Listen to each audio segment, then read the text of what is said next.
The chandeliers cast golden shadows across the marble floor, and Ariana Greco felt every eye in the room turned toward her. She wasn't supposed to be here.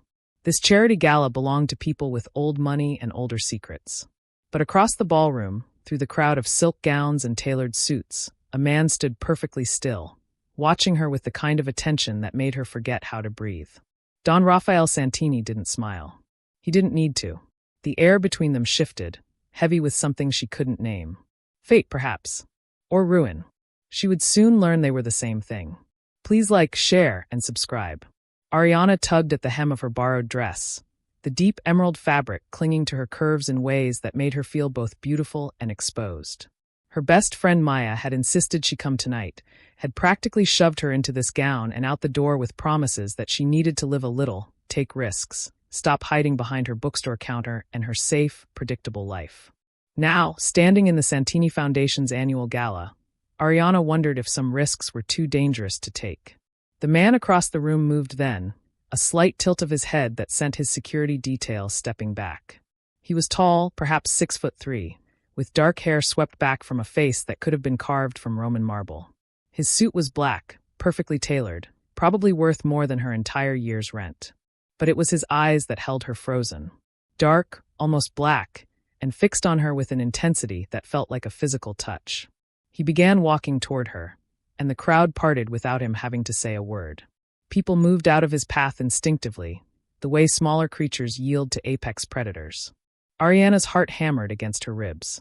Every instinct screamed at her to run, but her feet remained rooted to the imported Italian marble. "You're new." His voice was low, accented with the barest hint of Sicily, smooth as aged whiskey. He stopped exactly 3 feet away, close enough that she caught the scent of his cologne. Something dark and expensive, cedar and smoke. "I know everyone who attends these events. I don't know you." Ariana Greco. She extended her hand, mostly because she needed something to do, some way to ground herself in reality. "My friend Maya works for one of your vendors." She had an extra ticket. His hand engulfed hers, warm and strong, and instead of shaking it, he brought it to his lips. The kiss was barely a whisper against her knuckles, but it sent electricity racing up her arm. "Rafael Santini. Welcome to my home." She'd known his name before he said it. Everyone in the city knew Rafael Santini. Legitimate businessman on the surface, with hotels and restaurants and real estate holdings that stretched across 3 continents. But rumors swirled beneath that polished exterior, whispers of a different kind of empire, one built on loyalty and fear in equal measure. "Thank you for having me." Ariana gently extracted her hand, though part of her mourned the loss of his touch. "The cause is important. Literacy programs for underprivileged children." "You believe in the cause?" Something flickered in his dark eyes, interest perhaps, or assessment. "Or did you simply need an excuse to wear that dress?" Heat flooded her cheeks. "I run a bookstore in the Lower East Side. I believe every child deserves access to books, to stories, to worlds beyond their circumstances. So yes, I believe in the cause." A smile ghosted across his lips, there and gone so quickly she might have imagined it. "A romantic. How rare." Before she could respond, a hand landed on Raphael's shoulder. The man who appeared beside him was shorter, stockier, with a scar running through his left eyebrow. "Boss, Marcelo is here. Says it can't wait." Raphael's jaw tightened almost imperceptibly. For a moment, Ariana thought she saw something dangerous flash across his features, something that reminded her exactly who and what he was. Then it vanished, replaced by that same controlled calm. "Tell him I'll be there shortly." The man nodded and melted back into the crowd. Raphael turned his full attention back to Ariana, and she felt pinned by his gaze like a butterfly under glass. "I apologize. Business has unfortunate timing. But I would very much like to continue this conversation. May I call you? I didn't give you my number." "No." His smile was knowing, predatory. "But I'll have it within the hour. The question is whether you'll answer when I call." He walked away before she could form a response, leaving her standing alone in the middle of the ballroom with her pulse racing and her mind spinning. She should have felt violated by his arrogance, his assumption that he could simply take what he wanted. Instead, she felt alive in a way she never had before, every nerve ending singing with awareness. Maya appeared at her elbow moments later, eyes wide. Oh my God, Ari. Do you have any idea who that was?" "Rafael Santini." He introduced himself. He doesn't introduce himself to anyone. He doesn't talk to anyone at these things. He shows up, makes a speech, writes a check, and leaves. But he just spent 5 minutes talking to you like you were the only person in the room. Maya grabbed her arm, voice dropping to an urgent whisper. That man is dangerous, Ari. Like, seriously dangerous. My boss says he basically owns the city council. The mayor takes his calls. People who cross him tend to disappear. Ariana swallowed hard, her earlier thrill curdling into something colder. Then I guess it's good he's only planning to call me. Are you going to answer? That was the question, wasn't it? The safe choice, the smart choice, would be to change her number, forget this night ever happened, go back to her quiet life surrounded by books and fictional love stories.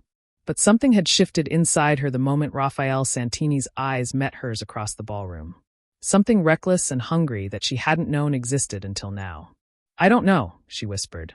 I honestly don't know. 3 days later, her phone rang at exactly 8 in the evening.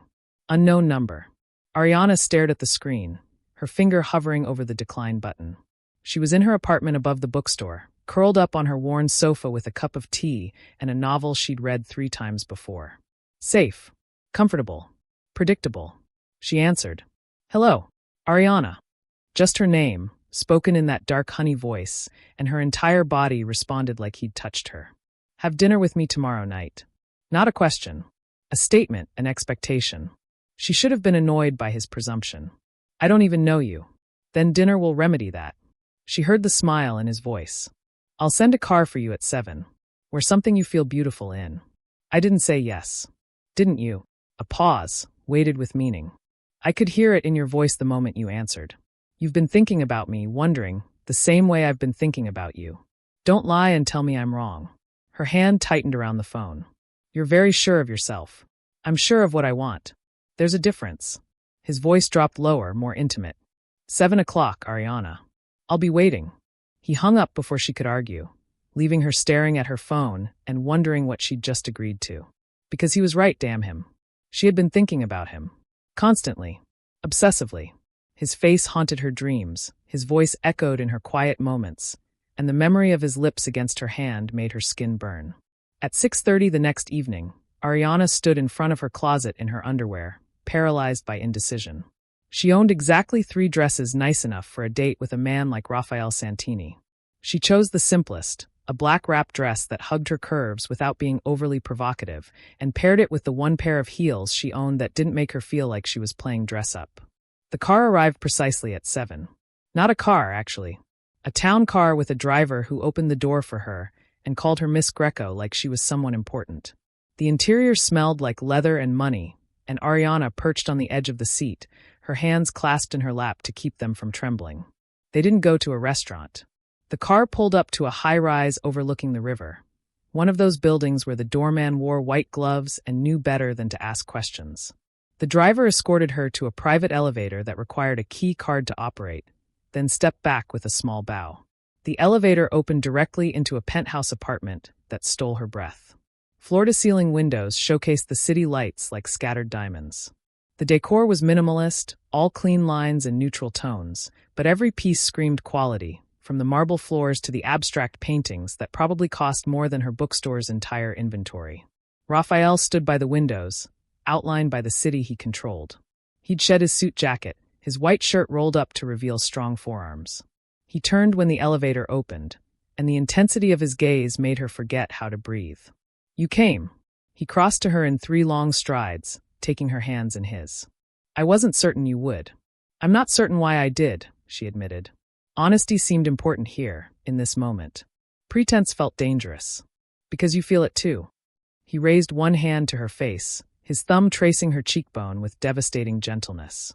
This pull between us. Like gravity. Like fate. I don't believe in fate. Neither did I. Until 3 nights ago. He stepped back, releasing her though she could still feel the ghost of his touch. Come. Dinner is ready.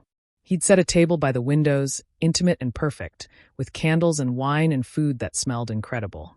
Ariana let him pull out her chair, hyper-aware of his proximity as he settled her before taking his own seat across from her. Tell me about your bookstore, he said, pouring wine into her glass. How does a woman your age come to own a business in the city? My grandmother left it to me when she died 2 years ago. She'd run it for 40 years, Practically raised me there after my parents passed when I was 10. Ariana took a sip of wine, needing the courage it might provide. It doesn't make much money, but it's mine. It matters. Your grandmother would be proud, I think, that you kept it alive. Raphael's expression softened in a way that made him seem almost human, almost touchable. My own grandmother is the reason I support literacy programs. She couldn't read. Came from a village in Sicily where girls weren't educated. She made me promise that I would use whatever power I acquired to ensure no child faced the same shame. Ariana felt something shift in her chest, her carefully constructed wariness cracking.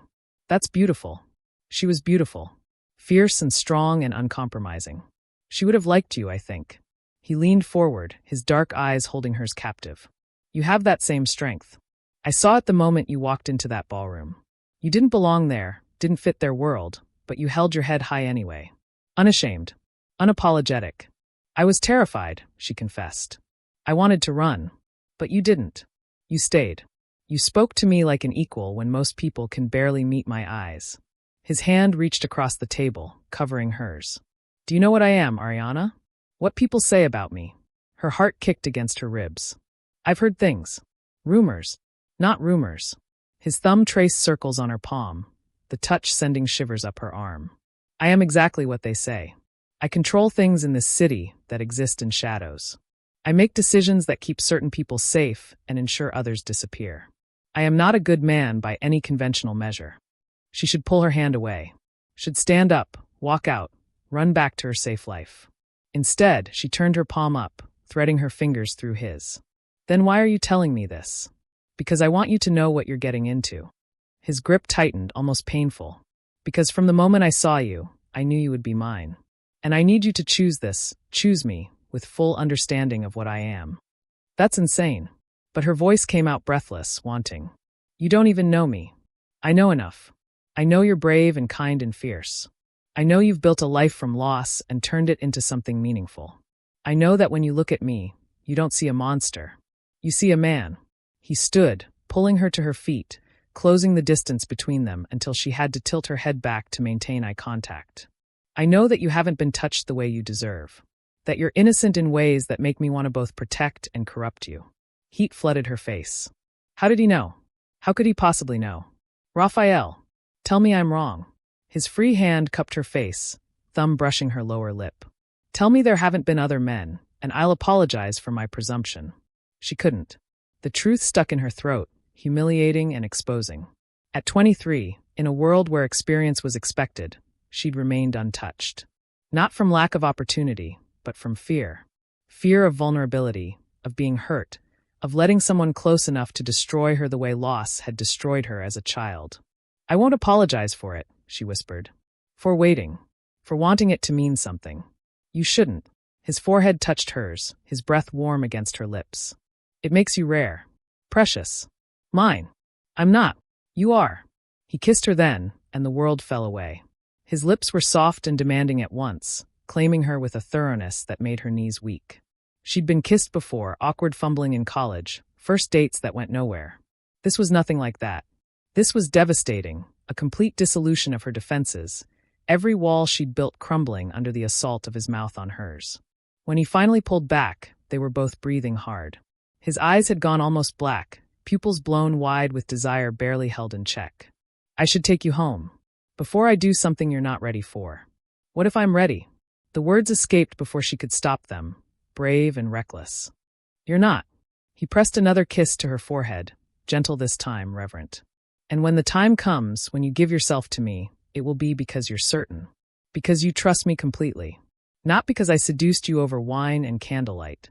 He called his driver, waited with her until the elevator arrived, kissed her one more time at the threshold.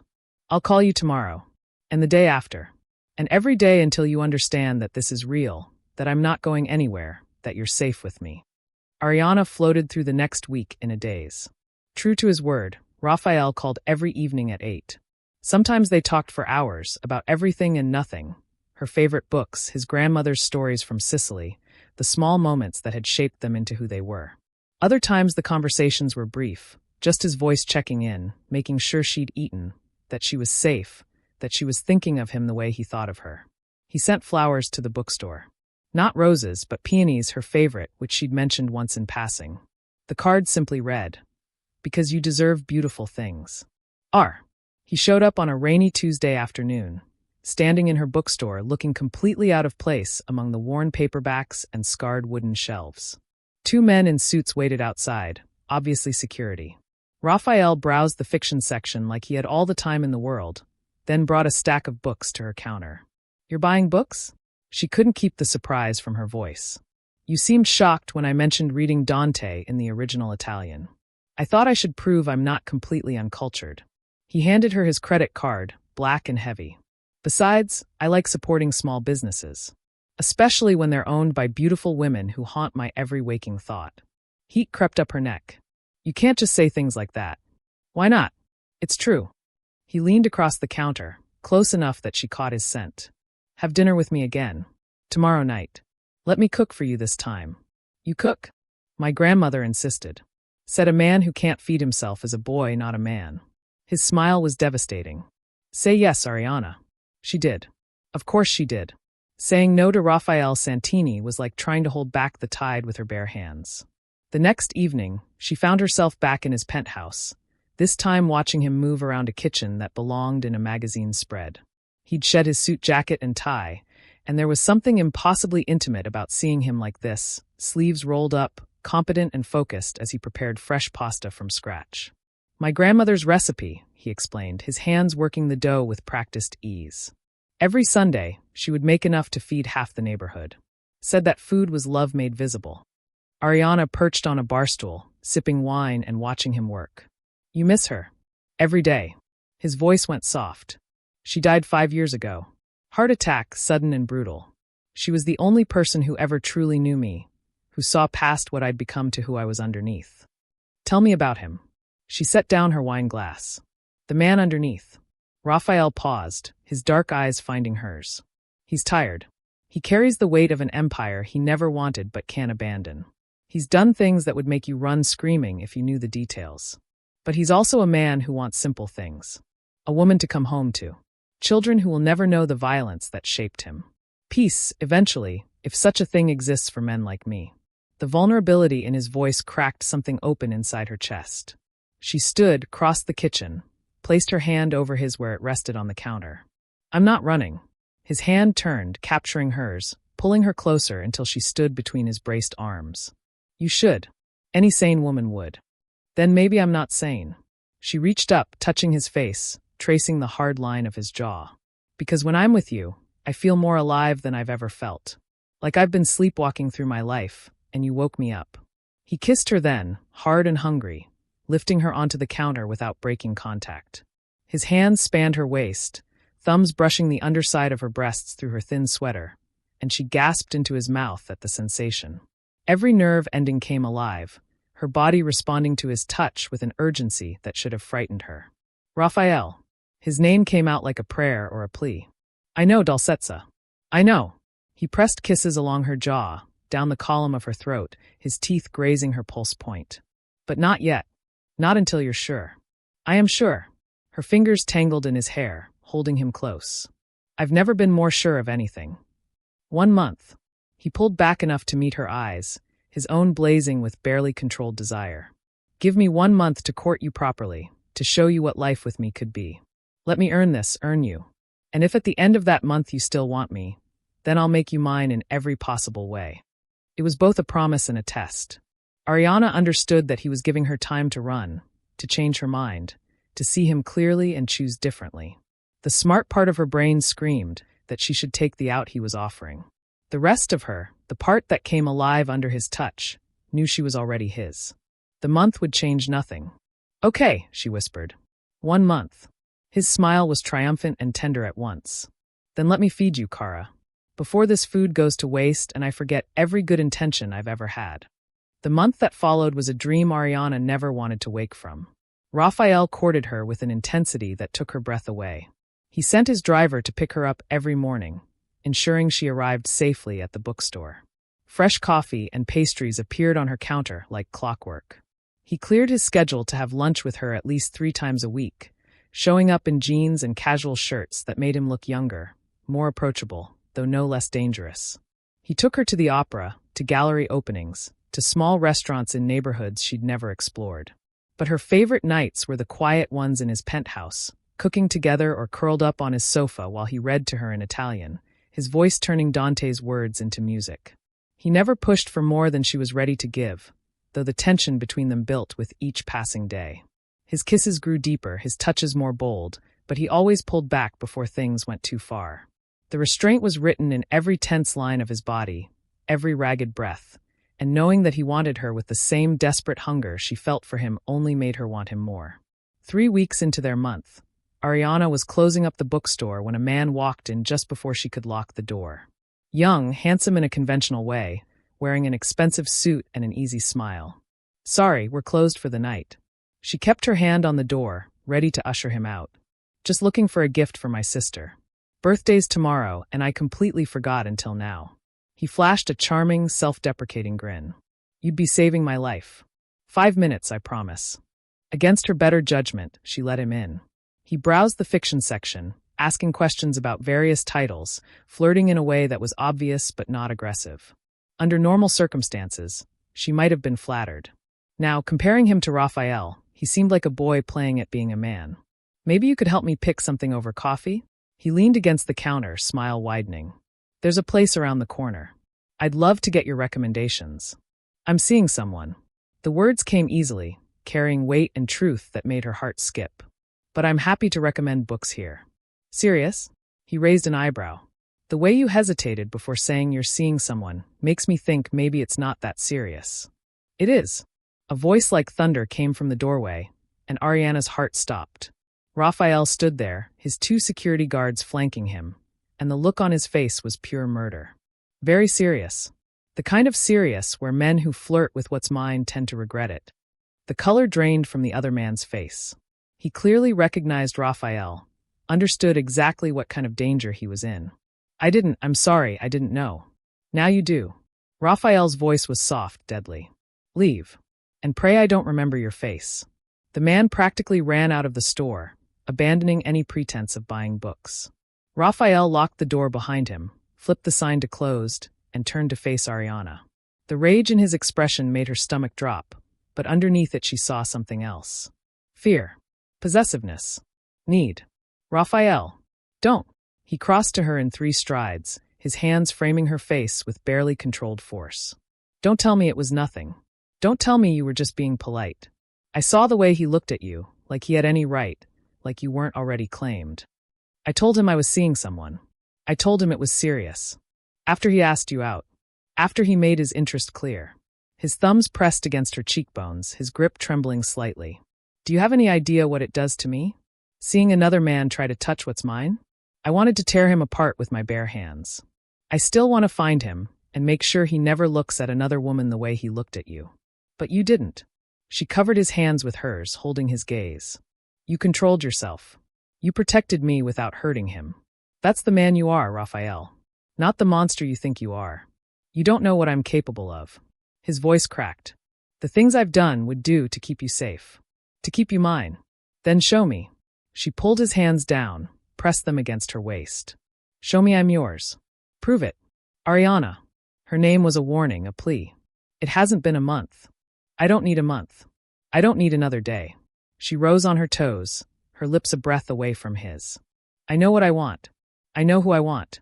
Stop protecting me from you, and just love me already." Something broke in him then. She saw it in his eyes, felt it in the way his hands tightened on her waist. "Not here. Not in your bookstore where anyone could see." He pulled out his phone, sent a rapid text. "We're going home. My home. And when we get there, there's no going back, Dalsetsa. I won't be able to stop." "Good." She grabbed her purse, her coat. "I don't want you to stop." The car ride was agony. Raphael kept her hand clasped in his thumb stroking over her knuckles in a rhythm that matched her racing heartbeat. Neither of them spoke. Words felt inadequate for what was building between them. The storm that had been gathering for weeks finally ready to break. The elevator ride to his penthouse lasted an eternity. The moment the doors closed, Raphael pulled her against him, his kiss desperate and claiming. His hands roamed her back, her hips, memorizing every curve like he was afraid she might disappear. Ariana melted into him, her own hands exploring the hard planes of his chest, the strong column of his throat. The elevator opened. Raphael swept her into his arms, carrying her through the penthouse to a bedroom she'd never seen. Massive bed, floor-to-ceiling windows overlooking the city, everything done in shades of gray and black and white. He set her down beside the bed, his hands shaking as he reached for the buttons of her blouse. "Are you sure?" His voice was hoarse. "Last chance to change your mind, Kara. Because once I have you, I'm never letting you go." "I'm sure." She covered his hands with hers, helping him with the buttons. "I've never been more sure of anything in my life." He undressed her with reverence. Each revealed inch of skin worshipped with kisses and whispered words in Italian that she didn't need to understand to feel. When she stood before him in nothing but moonlight and city glow, he looked at her like she was something holy, something precious beyond measure. "You're perfect." He shrugged out of his own shirt, revealing a body that made her breath catch.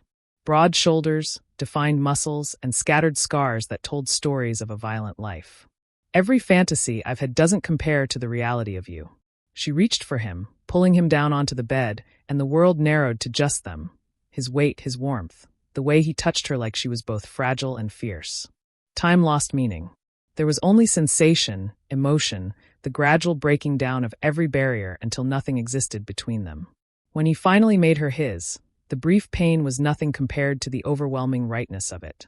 He moved slowly, carefully, his forehead pressed to hers as he whispered promises and prayers in 2 languages. And when they moved together, found their rhythm, it was like coming home to a place she'd never been but had always belonged. After, he held her against his chest, his fingers trailing through her hair while their breathing slowly steadied. Ariana felt changed, remade, like she'd crossed some invisible threshold and could never go back to who she was before. "Mine." Raphael's voice rumbled through his chest. "You're mine now, Ariana. In every way that matters." "Yours," she agreed, pressing a kiss over his heart. "And you're mine too. Don't forget that part." "Never." He tilted her face up, kissing her with devastating gentleness. "I love you, Dolcezza. I've loved you since the moment I saw you across that ballroom. I'll love you until the day I die and probably long after that." Tears pricked her eyes. "I love you too. It's terrifying and perfect, and I can't imagine my life without you in it anymore." He pulled her closer, tucking her against his side like he could shield her from the whole world. "Then don't. Don't imagine it. Just stay. Stay with me and let me love you the way you deserve." She was drifting off to sleep, safe and satisfied in his arms, when his phone buzzed on the nightstand. He reached for it, his body going tense as he read whatever message had come through. Ariana felt the change in him, the way his muscles coiled like a predator preparing to strike. "What's wrong?" "Nothing you need to worry about." But his voice was too controlled, too careful. "Business. Something that requires my attention." She sat up, pulling the sheet around herself. "Raphael, don't lie to me. Not after everything we just shared." He was quiet for a long moment, his jaw working as he stared at his phone. Finally, he sighed. "Someone's been asking questions about you. About us. Someone who works for people I have bad history with." Fear iced through her veins. "What kind of bad history?" "The kind that gets people killed." He turned to face her, his expression grave. "I need to handle this, Ariana. I need to make sure you're protected, that these people understand you're off limits." "How are you going to do that?" His silence was answer enough. "Violence. Blood. The darkness he'd tried to shield her from, but that was always lurking beneath the surface of their perfect romance. I don't want you to hurt anyone because of me. And I don't want anyone to hurt you because of me." He cupped her face, forcing her to meet his eyes. "This is my world, Dolcezza. The world you've chosen by being with me. Sometimes that means I have to do terrible things to keep the people I love safe. Can you accept that?" Could she? Ariana searched herself, looking for the line she couldn't cross, the boundary that would make her walk away. She couldn't find it. She loved this man, in all his darkness and complexity. She couldn't have the gentle parts without accepting the dangerous ones. "Just promise me you'll come back." Her voice broke. "Promise me you won't do anything that will take you away from me permanently." "I promise." He kissed her deep and thorough. "I'll always come back to you. No matter what I have to do, no matter what it costs, I'll always find my way back." He left an hour later, dressed in black, his expression carved from stone. His security team met him in the foyer, and Ariana heard their low conversation, words like warehouse and send a message and make an example. She stood at the bedroom window, watching the city lights and wondering if she'd just made the biggest mistake of her life or the bravest choice. Raphael returned near dawn, his knuckles bruised, blood on his shirt that she knew wasn't his own. He didn't speak, just stripped and showered, then crawled into bed and pulled her into his arms with a desperation that broke her heart. "It's done," he whispered against her hair. "You're safe. They won't come near you again." She should have asked questions. Should have demanded to know what he'd done, who he'd hurt, whether anyone had died because of her. Instead, she held him tighter, her own hands shaking as the reality of his world crashed over her in waves. "I can't lose you," he said, and she heard real fear in his voice for the first time. "I know what I'm asking of you is impossible. I know loving me means living with danger and violence and things that will haunt your conscience. But I can't let you go, Ariana. I'm not strong enough." "Then don't." She tilted her face up to his. "Don't let me go. Don't protect me from the truth. Let me make my own choices, even if they're dangerous. Even if they get you killed." The question hung between them, heavy with implications. Ariana thought about her safe, quiet life before Raphael. The bookstore, her routines, her carefully constructed walls. That life had been easy, predictable. It had also been hollow, going through motions without ever truly feeling anything. Raphael made her feel everything. Joy and fear, passion and terror. Love so intense it rewrote her understanding of what it meant to be alive. Was that worth dying for? Maybe. Probably. Yes. Even then, she said. "I'd rather have 1 year really living with you than 50 years just existing without you." He made a sound like pain, crushing her against him.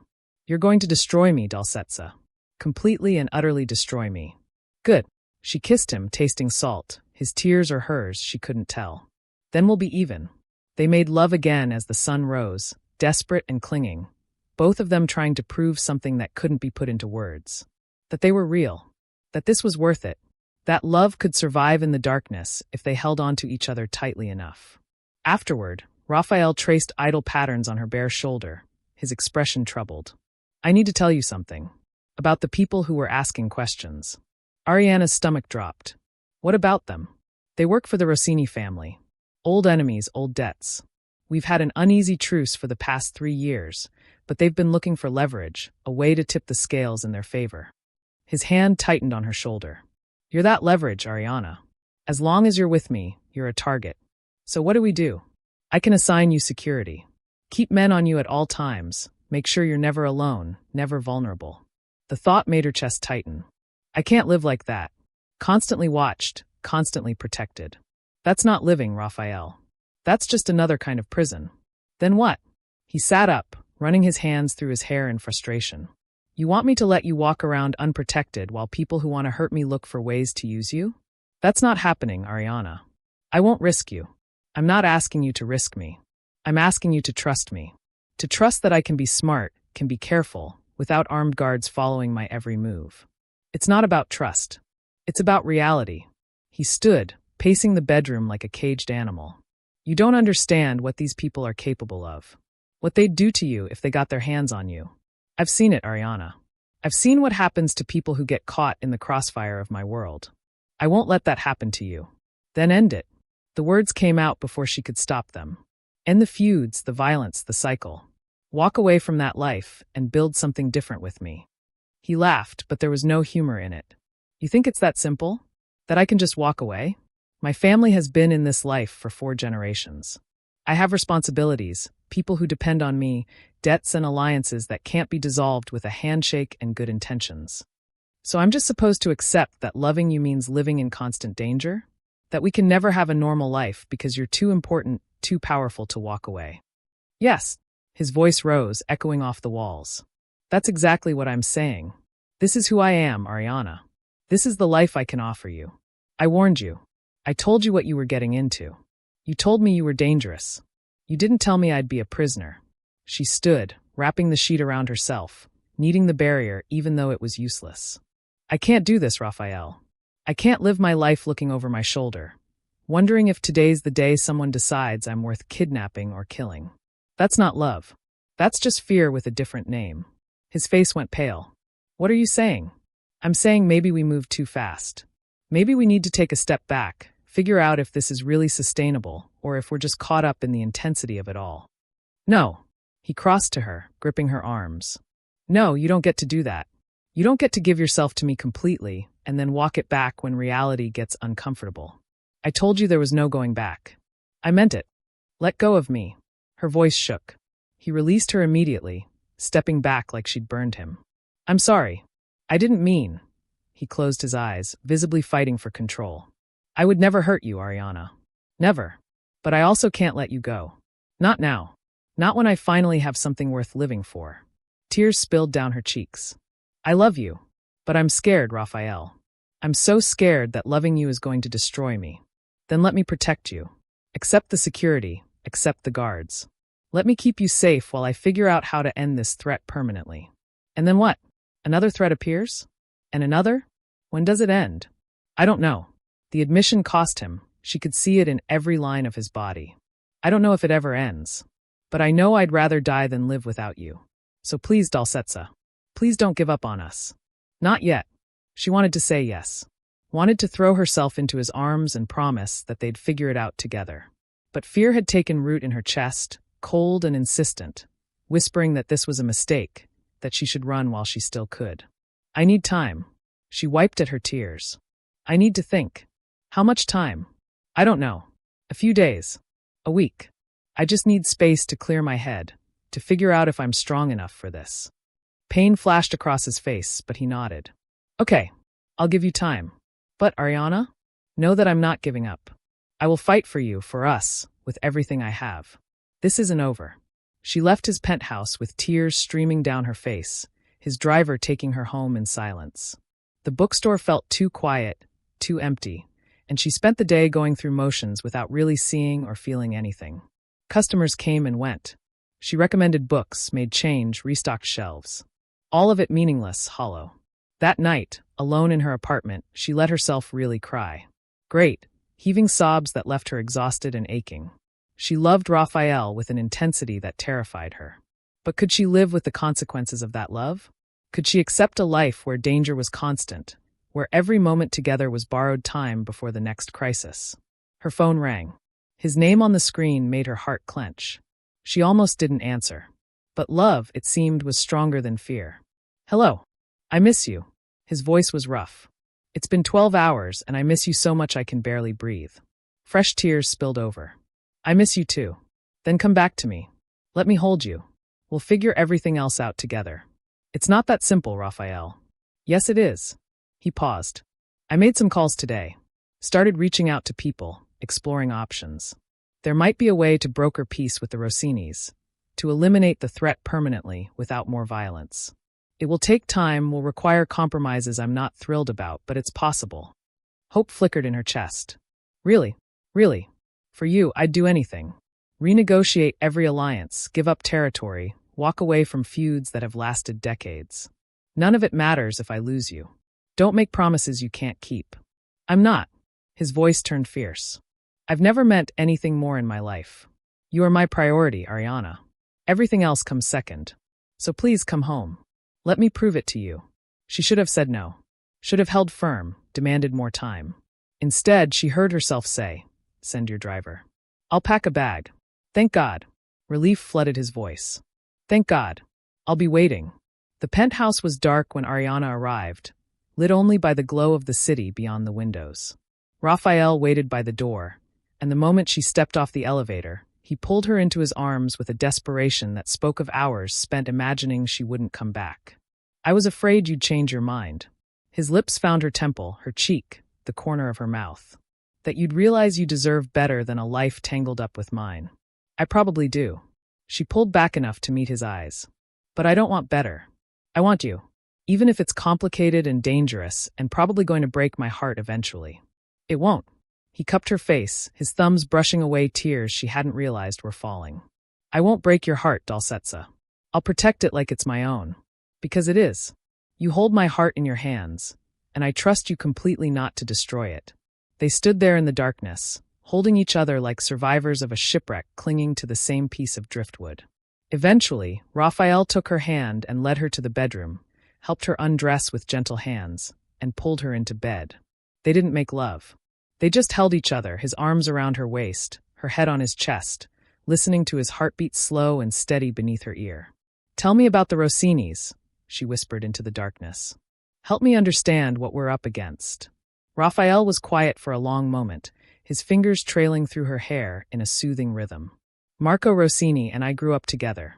Our families were allies once, worked together to maintain order in certain parts of the city.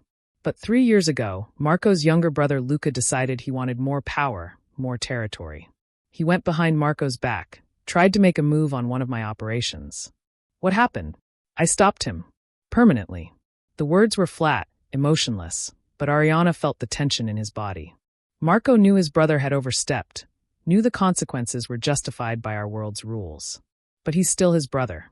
So now there's a debt between us, an imbalance that can't be settled through normal channels. And he wants to settle it by hurting me, hurting you through me. It's more complicated than that. Marco's not unreasonable.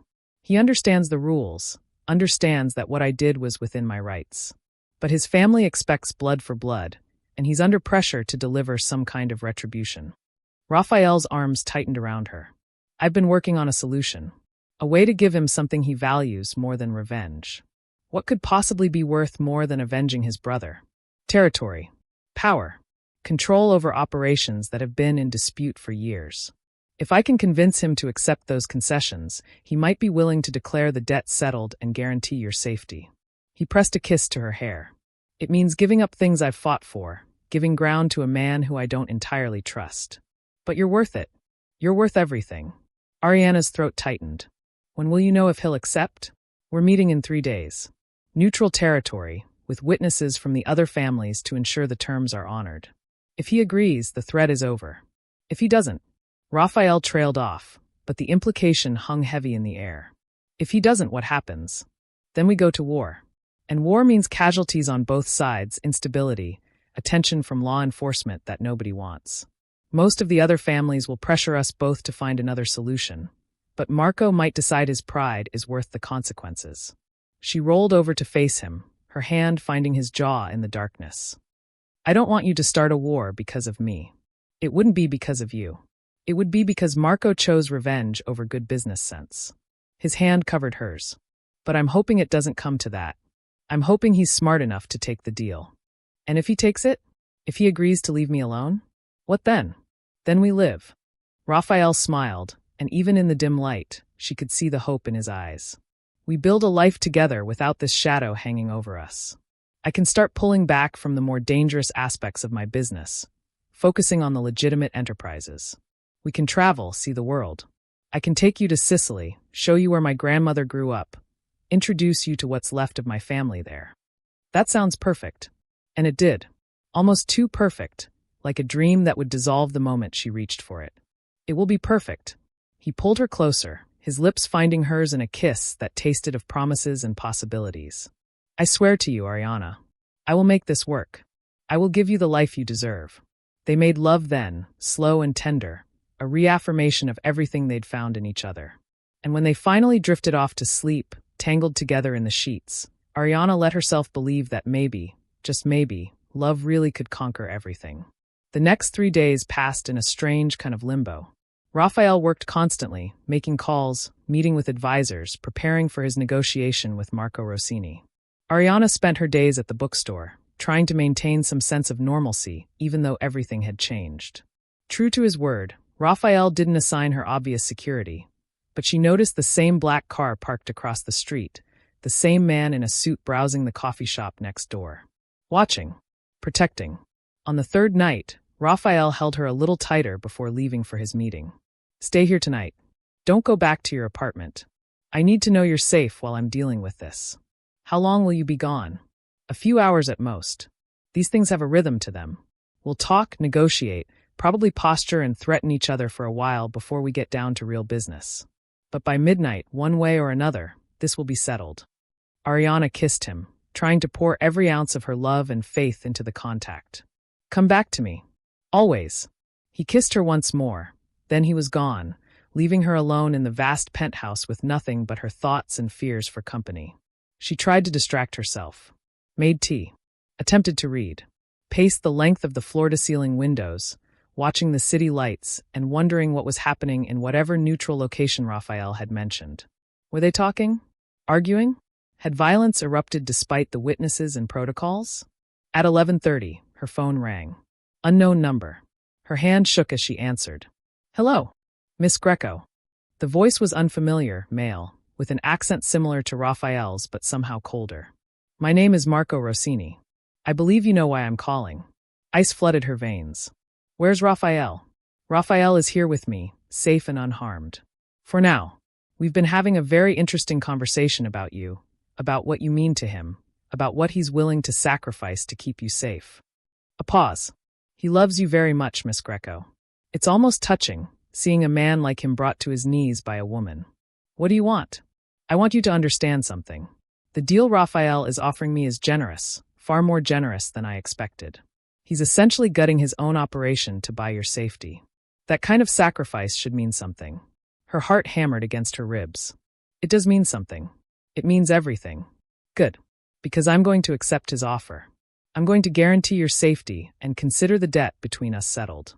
But I need you to understand the weight of what he's giving up for you. Territory he's held for a decade. Operations that generate millions in revenue. Respect and power that can't be measured in money. Why are you telling me this? Because love built on ignorance is fragile. Marco's voice softened slightly. I loved once, Miss Greco.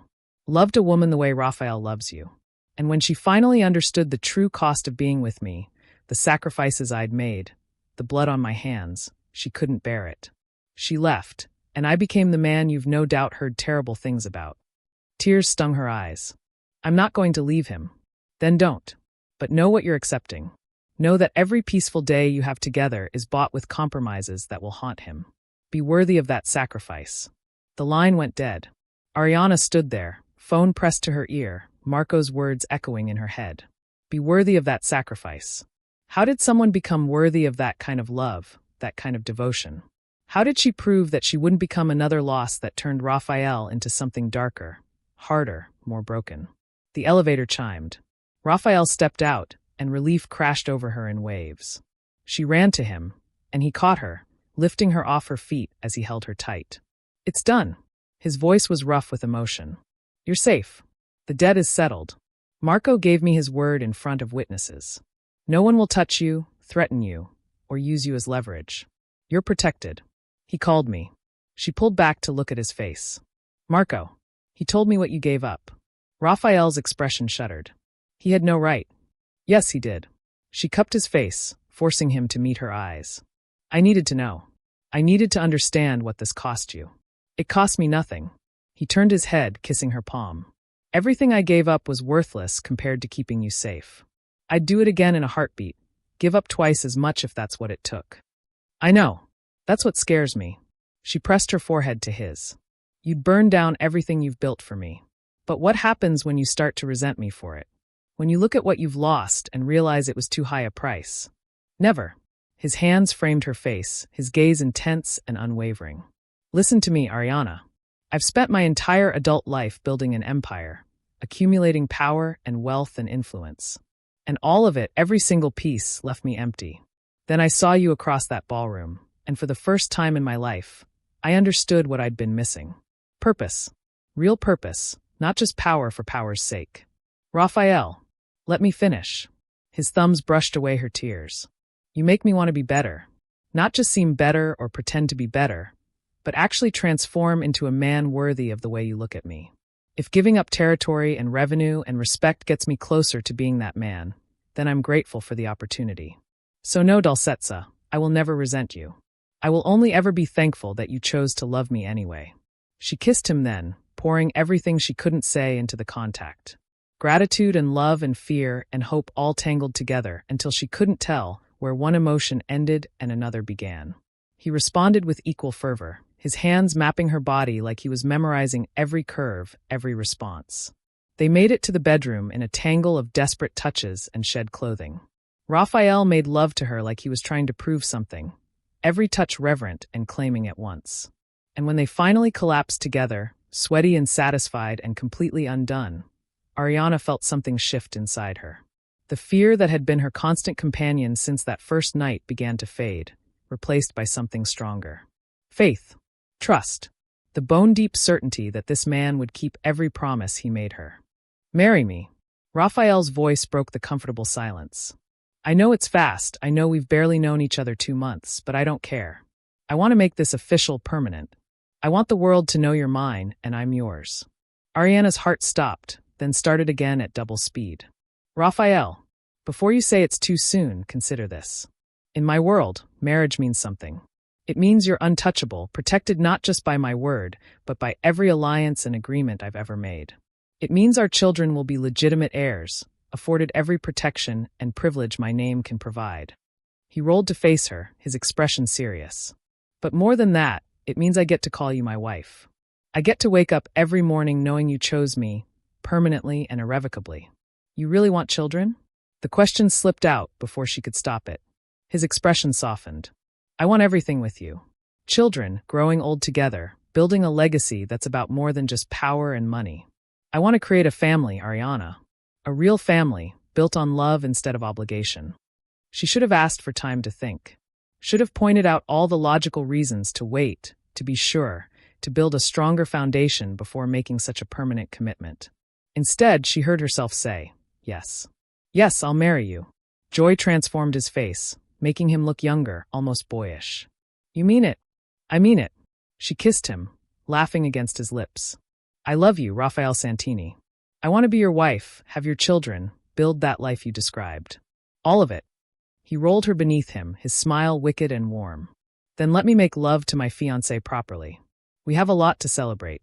They didn't sleep that night, too caught up in each other, in the joy and relief of knowing they had a future together. By the time the sun rose, they'd made plans. A small wedding, just family and close friends. Raphael wanted to do it quickly, within the month, and Ariana didn't argue. Why wait when they were both so certain? I want to meet your family, she said as they lay tangled in the sheets, watching the city wake up beyond the windows. The ones in Sicily. I want to know where you come from, understand the man you were before you became who you are now. We'll go next week. He kissed her shoulder. I'll clear my schedule, and we'll spend 2 weeks in Sicily. I'll show you my grandmother's village, introduce you to cousins and aunts and uncles who will embarrass me with childhood stories. And when we come back, we'll get married. That fast? Why not? I've already waited my whole life for you. I don't want to waste another day. It was reckless and romantic and probably insane. Ariana loved it. Loved him. Loved the way he made her feel brave enough to take leaps she never would have considered before. The next week passed in a blur of preparation. Raphael handled the travel arrangements while Ariana dealt with the bookstore, arranging for her part-time employee to manage things while she was gone. Maya was thrilled about the engagement, though she couldn't hide her worry. You're sure about this?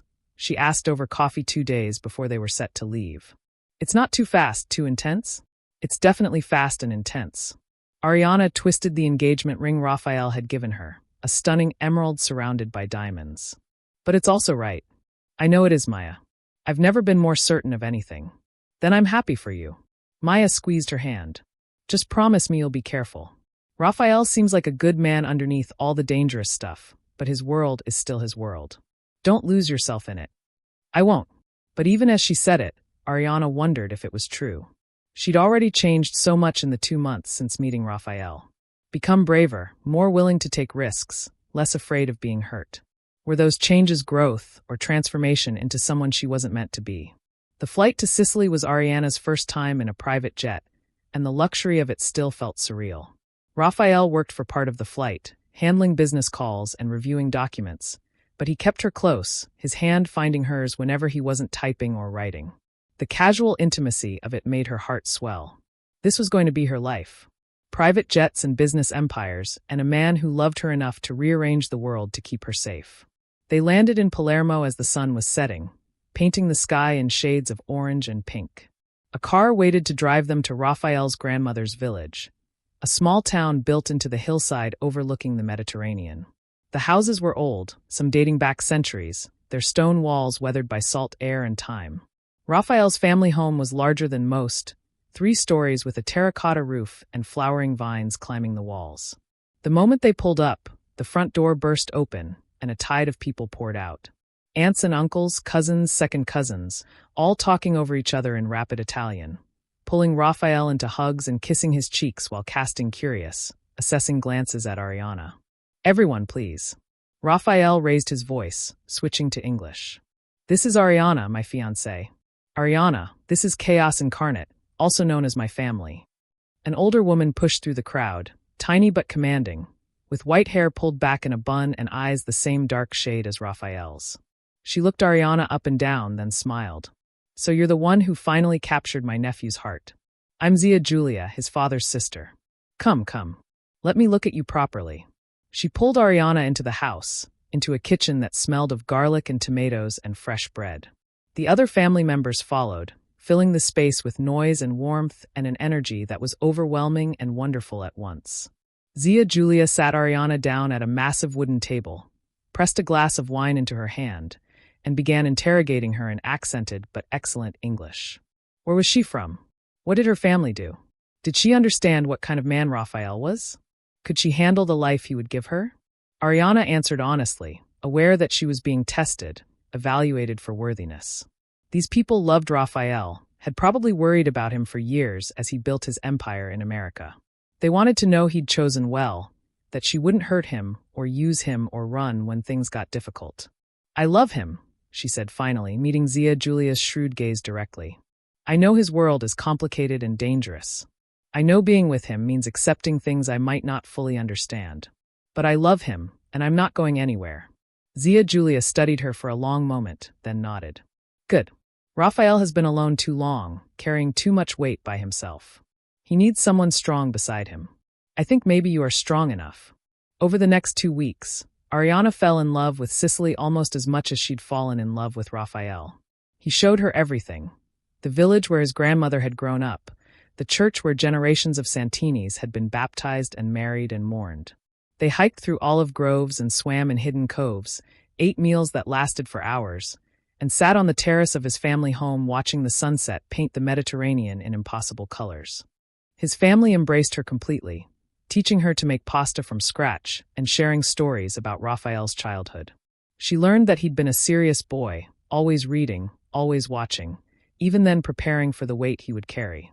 She learned that his grandmother had seen greatness in him, had pushed him to get an education, to be more than just another soldier in someone else's army. She would have loved you, Zia Julia said one evening as they prepared dinner together. She always said Raphael needed a woman who could see past the armor to the heart underneath. I think you see him clearly. I try. Ariana chopped vegetables, comfortable now in this kitchen that had become familiar. Sometimes I wonder if I really understand what I'm getting into, but then I look at him and none of the rest of it matters. That's love. Zia Julia smiled. The good kind, that makes you brave instead of stupid. Hold on to that. On their last night in Sicily, Raphael took Ariana to a cliff overlooking the sea. The sun was setting, turning the water molten gold, and the air smelled of salt and wild herbs. He pulled her close, wrapping his arms around her waist as they stood at the edge of the world.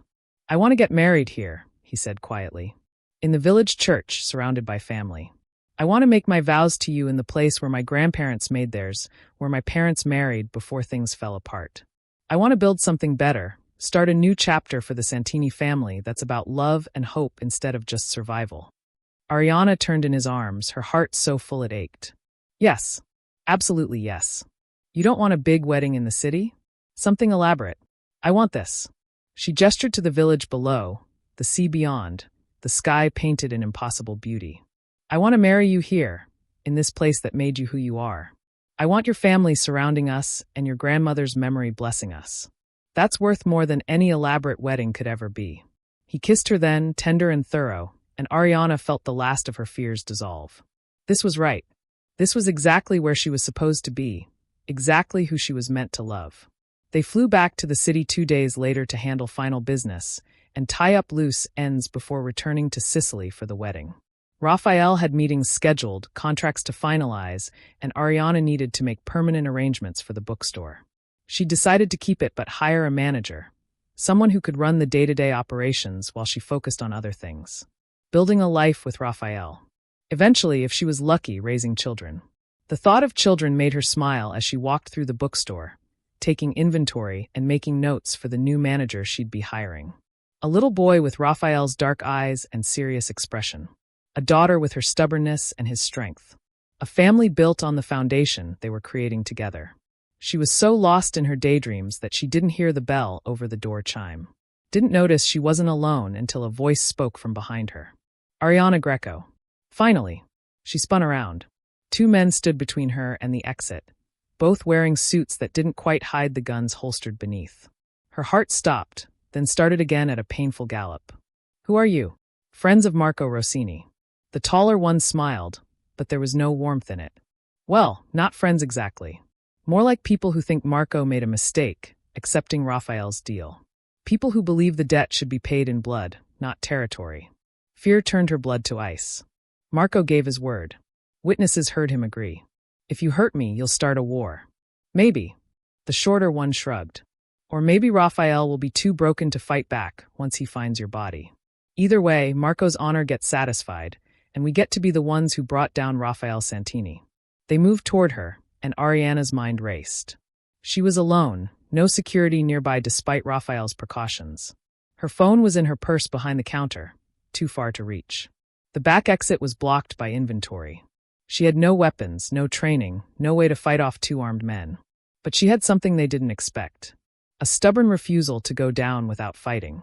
She grabbed the nearest book, a heavy hardcover, and hurled it at the taller man's face. It connected with a satisfying thunk, buying her seconds to run. She vaulted over the counter, grabbed her phone, and sprinted for the storage room. Behind her, she heard cursing, footsteps pounding. She slammed the storage room door, locked it, and called Raphael with shaking hands. He answered on the first ring. Dolcezza? Is everything. Men in the bookstore. Her voice came out high and thin with fear. They said they're with Rossini, said Marco's agreement doesn't matter to them. Raphael, I'm locked in the storage room, but they're going to break through. I can hear them. The door shuddered as something heavy hit it from the other side. Stay on the line. Raphael's voice turned to steel. I'm 10 minutes away. My men are 5. Lock yourself in, find anything you can use as a weapon, and do not open that door for anyone except someone who gives you the code word. Nah. Do you understand? Only someone who says nah. Okay. She was crying now, fear and adrenaline making her shake. Okay, I understand. I love you. His voice cracked. I love you and I'm coming. Just hold on. The door splintered. Ariana grabbed a box cutter from a shelf, the tiny blade pathetic, but better than nothing. She backed into the far corner, phone pressed to her ear, and prayed harder than she'd ever prayed in her life. The door burst open. The two men filled the doorway, the taller one's nose bleeding from where the book had hit him. He smiled, slow and cruel. That wasn't very nice. Stay back. She held up the box cutter, knowing how useless it was. Raphael's men are coming. You'll never make it out of here. Don't need to make it out. Just need to make sure you don't either. He raised his gun, and time seemed to slow. Ariana saw his finger tighten on the trigger, saw her death in his cold eyes. This was it. This was how it ended. Not growing old with Raphael, not children or Sicily sunsets or any of the beautiful future they'd planned. Just a storage room and a bullet, and the man she loved listening helplessly on the phone. Gunshots exploded, deafening in the small space. Ariana flinched, waiting for pain. It didn't come. The taller man crumpled, blood blooming across his chest. The shorter one turned, reaching for his own gun, but more shots rang out and he fell too. A man appeared in the doorway, gun still raised, professionally assessing the situation. Miss Greco? I'm Carlo, Mr. Santini's head of security. The code word is Nana. Ariana's legs gave out. She slid down the wall, still clutching the box cutter, her whole body shaking with reaction. Carlo holstered his gun and crouched beside her, his voice gentle despite his hard features. You're safe now. The threat is neutralized. Mr. Santini is 2 minutes out. Can you breathe for me? In and out, nice and slow. She tried. Failed. Tried again. Slowly, her lungs started working properly, pulling in air that didn't quite seem like enough. Carlo stayed with her, a steady presence, while other men in suits appeared, securing the scene and removing the bodies with an efficiency that spoke of practice.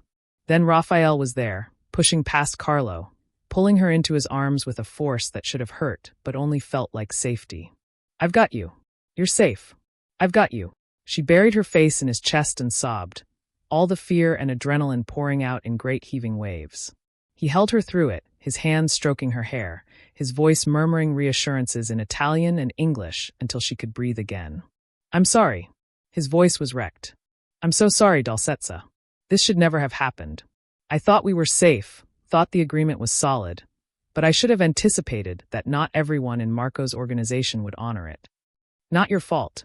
She pulled back enough to see his face, to touch his jaw and assure herself he was real. You came. You saved me. Carlo saved you. I was too far away, too slow. His hands framed her face, his thumbs brushing away her tears. But this is done now. Completely done. Those men acted without Marco's knowledge or approval. When he finds out what they tried to do, he'll make an example of anyone else who might have similar ideas.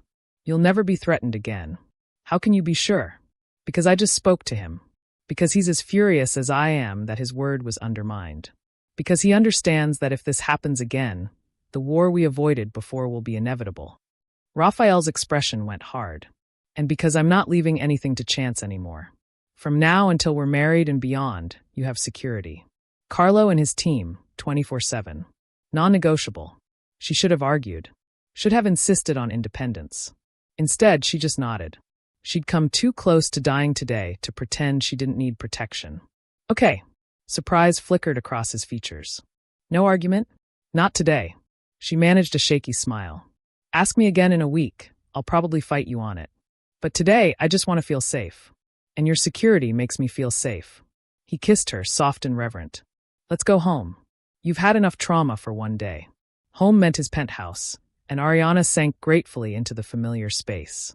Raphael drew her a bath, added oils that smelled of lavender and vanilla, and sat on the edge of the tub while she soaked, his hand holding hers like he was afraid she might disappear if he let go. I keep seeing it, she whispered, his finger on the trigger, knowing I was about to die and there was nothing I could do. But you didn't die. Raphael's grip tightened. You fought, you survived, and now you're here with me. Focus on that, Kara. Focus on the fact that we still have our future. I want to move up the wedding. The words surprised her, but once she said them, she knew they were right. I don't want to wait. I want to be your wife now, not in 2 months. How soon? 2 weeks. As soon as we can get back to Sicily and make the arrangements. Joy and relief warred across his features. 2 weeks is perfect. I'll make the calls tonight. My family will be thrilled. They're already half in love with you anyway. They married exactly 2 weeks later in the small church in Sicily where Raphael's grandparents had wed 60 years before. Ariana wore a simple white dress that Zia Giulia had helped her find in Palermo, lace and silk that made her feel like a princess. Raphael stood at the altar in a dark suit, his eyes never leaving her face as she walked down the aisle to the man who had become her entire world. The ceremony was in Italian, beautiful and traditional, and even though Ariana didn't understand every word, she felt the weight and meaning of the vows they were making. To love and honor, in joy and sorrow, for better or worse. Words that took on deeper significance when you'd already faced the worst and come through it together. When the priest finally pronounced them married and Raphael kissed her, the entire church erupted in cheers and applause. His family embraced them both, shouting blessings and throwing rice and making enough noise to wake the entire village. The reception lasted well into the night, with food and wine and dancing under strings of lights that turned the village square into something magical. Raphael held her close as they moved to traditional music, his lips against her ear as he whispered promises about their future. I'm going to make you so happy, he murmured. Every day for the rest of our lives, I'm going to wake up grateful that you chose me. I'm already happy. She pulled back to look at him, this man who had transformed her life in the span of 3 months. You make me braver, Raphael. You make me believe in things I never thought possible. You make me better. He spun her, grinning as her dress flared around her. You make me want to be the man you see when you look at me. They left the reception around midnight, sneaking away while the party continued without them. Raphael carried her over the threshold of the family home, up the stairs to the room that had been his grandmother's, now prepared for them with fresh linens and flowers and candles that cast dancing shadows on the walls. He made love to his wife with a tenderness that brought tears to her eyes, every touch a declaration, every kiss a promise. And when they finally lay tangled together in the aftermath, Ariana felt a sense of peace she'd never known before. This was home. Not a place, but a person. The man who held her like she was something precious, who had rearranged his entire world to keep her safe. I have something to tell you, Raphael said quietly, his fingers tracing idle patterns on her bare shoulder. Something I've been waiting for the right moment to share. Ariana's heart skipped. What? I've been working on something. A way to step back from the dangerous parts of my business, without abandoning my responsibilities entirely. It will take time, maybe a year or two to fully transition, but I'm creating a structure that will let me focus on the legitimate enterprises while trusted people handle the rest. She sat up, staring at him in shock. You're serious? Completely. I don't want our children growing up with the same fears you've had to face. I don't want to spend our life together constantly looking over my shoulder, waiting for the next threat. He pulled her back down, holding her close. I want to be a husband and eventually a father. I want to build something clean with you, something we can be proud of. That's going to be dangerous, isn't it? Stepping back, giving up control. Potentially. But I'm doing it carefully, strategically, making sure the transition protects everyone involved. And I have something I didn't have before. He kissed her forehead. I have a reason to survive, to make it work. I have you. Ariana's throat tightened with emotion. I love you. So much it scares me sometimes. Don't be scared. His arms tightened around her. Be hopeful. Be excited. Because this is just the beginning, Dolcezza. We have an entire lifetime ahead of us. They stayed in Sicily for 2 weeks after the wedding, honeymooning in a way that felt more real than any expensive resort could have provided. They explored hidden beaches and ancient ruins, ate at family-owned trattorias where the wine was cheap and the food was incredible. They made love under the stars and talked about their future. The children they wanted, the life they would build, the legacy they would create together. When they finally returned to the city, it was to a penthouse that felt different, transformed from a bachelor's luxury dwelling into a home. Ariana had brought some of her things from the apartment above the bookstore, and seeing her books on Raphael's shelves, her photos on his walls, made the transformation complete. She kept the bookstore but rarely worked there herself, trusting her new manager to handle the daily operations. Instead, she found herself drawn into Raphael's legitimate businesses, particularly the nonprofit foundation that funded literacy programs. She had ideas, passion, a vision for expanding their reach to more communities. Raphael supported her completely, giving her the resources and authority to make real change. 6 months after their wedding, Ariana discovered she was pregnant. She took 3 tests to be sure, then waited for Raphael to come home from a meeting, pacing the penthouse with nerves and excitement warring inside her. When he finally walked through the door, she didn't say anything, just handed him the positive test and watched his face transform from confusion to shock to pure, unbridled joy. We're having a baby? His voice cracked. Ariana, we're having a baby? We're having a baby. She laughed as he swept her into his arms, spinning her around despite her squealed protests. Raphael, put me down, you're going to make me dizzy. I'm going to be a father. He set her down gently, his hands immediately going to her still flat stomach. There's a baby in there. Our baby. Our baby, she confirmed, covering his hands with hers. Are you happy? Happy doesn't begin to cover it. He dropped to his knees, pressing kisses to her stomach, murmuring to the life growing inside her in Italian. When he looked up at her, there were tears in his eyes. Thank you. Thank you for giving me this, for giving me everything I never knew I needed. Thank you for finding me. She ran her fingers through his hair. Thank you for being brave enough to love me, even when I was terrified. The pregnancy progressed smoothly, and Raphael was attentive to the point of being overbearing. He insisted she rest, eat properly, avoid stress. He accompanied her to every doctor's appointment, his hand gripping hers tightly when they heard the heartbeat for the first time. He talked to her stomach every night, telling their daughter they'd found out the gender at 20 weeks, stories about Sicily and his grandmother, and the life they were going to give her. She's going to be so loved, Ariana said one evening, lying in bed with Raphael's hand splayed across her swollen belly. She's going to grow up knowing she's safe, protected, cherished. She's going to be exactly like her mother. Raphael kissed her shoulder. Brave and kind and fierce. Beautiful inside and out. And stubborn like her father. Determined, he corrected with a smile. There's a difference. Their daughter was born on a spring evening, arriving 3 weeks early in a rush that left both parents slightly terrified and completely in love. Raphael held Ariana's hand through labor, whispering encouragement and promises, his usual composure completely shattered by the reality of bringing his child into the world. When the doctor finally placed their daughter in Ariana's arms, time seemed to stop. She was perfect, tiny and red-faced and utterly perfect, with a cap of dark hair and her father's serious expression even minutes old. Isabella, Raphael whispered, touching one finger to their daughter's cheek with devastating gentleness. Isabella Santini. After your grandmother, Ariana said, tears streaming down her face. She would have loved her. She would have loved you both. He kissed Ariana's forehead, then Isabella's. My girls. My entire world. They brought Isabella home 3 days later to a penthouse transformed into a nursery, every surface covered in flowers and balloons and gifts from Raphael's family and business associates. Zia Julia had flown in from Sicily to help, and she took one look at her great niece and burst into tears.